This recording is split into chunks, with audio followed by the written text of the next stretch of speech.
જગા વાડમાં હાથ બેહી રહેતો ને એક ભાઈ બાજુથી ઉતાવળા પગે નીકળ્યો ને હાથથી રેવરણું નો આટલો બધો ઉતાવળ્યો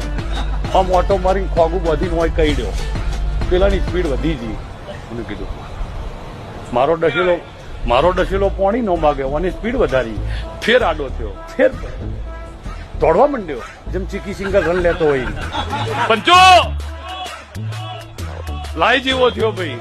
ત્રીજી વખત ઓટો મારીને આવ્યો ઓમ થયો હા ફેર પેલો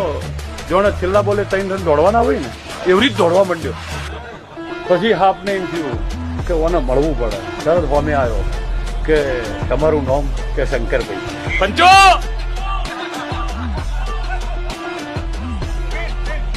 લખાભાઈ કે તમારું નામ હું કે શંકરભાઈ સાચું કયો ને કે ભાઈ શંકર એમ પણ કે તમે કોણ છો કે હું ફલાણો હું કે રૂપમાં આવો એટલે રૂપમાં આવ્યા હો ઓહો હવે ઓરિજિનલ થઈ જાઓ કે હવે કયો હું હતું કે મેં તને 3 વખત ડંખ માર્યો અહીંયા મારો ડસેલો પોણી નો વાગે તમે કોઈ નથી એટલે પેલા કીધું બાપા ચિયા પગે કહી દે કે આ પગે તે પગ પ્લાસ્ટિક નો હતો પંચો